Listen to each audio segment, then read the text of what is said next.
Hey, Tim, if you're ready, we'll kick off. And it looks like we have three folks on. So for those that are here, my name is Cass Duffy. I'm the borough administrator. This is Tim. He's our borough engineer. This is regarding the paving of Garfield Ave, which is great news. We are going to do a little overview of the project. And by we, I mean Tim. And then any questions you guys have, we will answer to the best of our knowledge. We are recording this. We'll make it available. Everybody that's on this Zoom is now officially the point person for the neighborhood. And anything we can't answer now, we are always open to questions, or if there's issues or concerns during projects, which there always are, we'll be here to assist with that. But generally, it's a repaving project, which is good news and usually low complexity. So we'll go over sort of dates and project scope, and then anyone who has questions is welcome to ask. And I'm going to hand it over to Tim. All right, thanks, Cass. Good evening, everyone. So generally, the borough was awarded grant money from the DOT, which we get just about every year, to resurface the roadway from Haddon Avenue to Highland Avenue.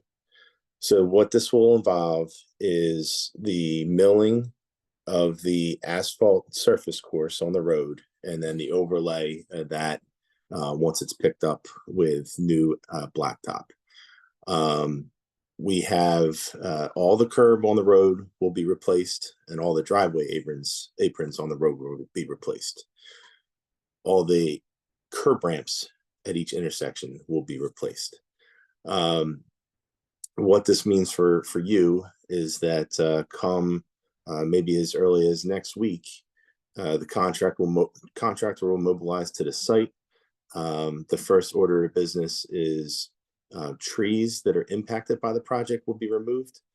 There's 5 trees along the job limits that need to be taken down for one reason or another.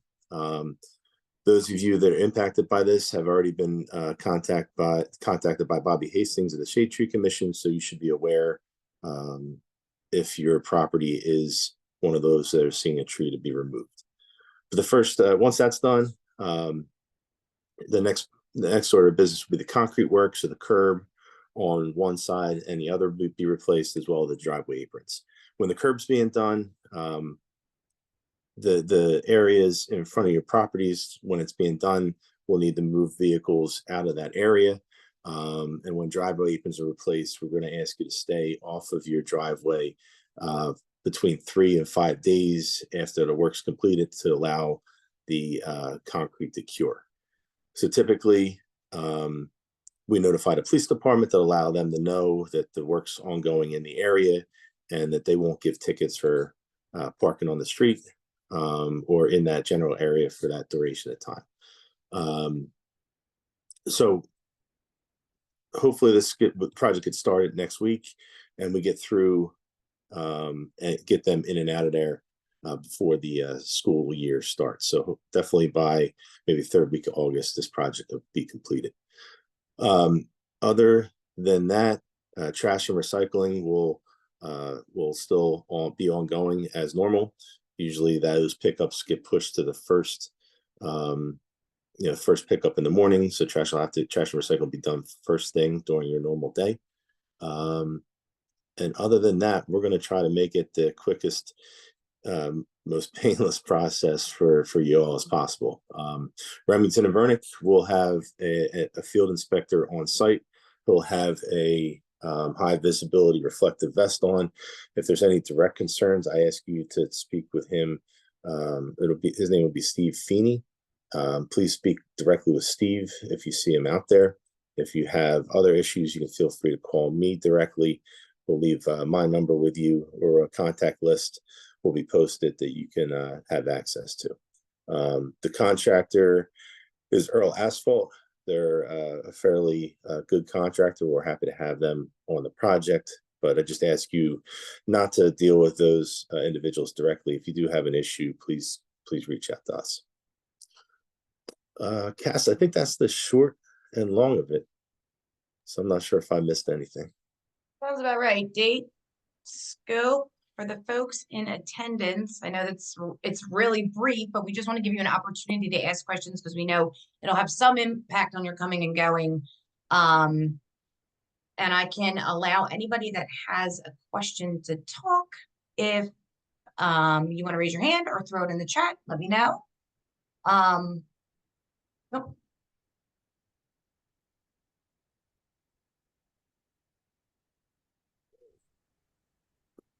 Hi, can Hi. you hear? Hi, yeah, I had a question. I have a drain pipe at the curb for my sump pumps. Can you, if the curbs are being redone, can you guarantee that that pipe won't be, closed off? What's the address? 119 Garfield.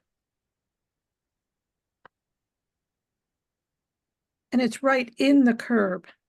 So typically, we replace the section of curb, or replace the section of pipe at the curb to ensure that that opening remains active once they leave. But I'll make sure that now that we have the address and the location, we'll make sure that the contractor and our field staff's notified to ensure that that's goes smoothly. Okay, thank you. And will we be notified when we have to start parking somewhere else? Yeah, so the immediate notification will come from the contractor themselves. It'll be by, we call them door hangers. It may be a piece of paper that's either in your mailbox or between your front door. That'll have all the contact information for any emergency information for the contractor, and it'll have more detailed scheduling of when you need to be away from the work zone. So that'll come maybe 48 hours before those events happen. Okay, thank you. All right, looks like Dean's got a question. Hi, I have 3 questions. Well, one, I have a drain pipe as well. It's 122 Garfield. And then 2 questions. Will there be any traffic calming measures put in the street once it's repaved, like a speed bump or a dip or anything? Is that planned? No. No. Okay. And then the other question is for the, no extra treatments. okay. And then for the trees that are being removed, anything with replacing them with something smaller, ornamental, or? Sure, so it's not that, well, I was just gonna say, it's not technically part of this, the replacements aren't technically part of this contract, but whenever we remove trees as a necessity, there's always a consideration for replacement. That hasn't been specifically identified yet, but yes, always. Okay, thank you. All right, Mr. Coffey, last chance. All right, so it looks like, unless you guys have any other questions, there are none. I will stress again that Tim and I and the borough team are available with questions. I know it's easy to ask the folks that are out there working, but they're usually not decision makers, and sometimes they can give incorrect information. So if you have any questions, don't feel free to reach out to us, especially as your neighbors who maybe were not here may ask you about it. You please tell them to reach out to us. We post the information on the website as well, just basics. But if anything specific happens, just reach out to us and we'll do the best we can to get back to you as quickly as possible. All right. Thanks so much, guys. Thank you. Bye. Thanks, Tim. Bye-bye.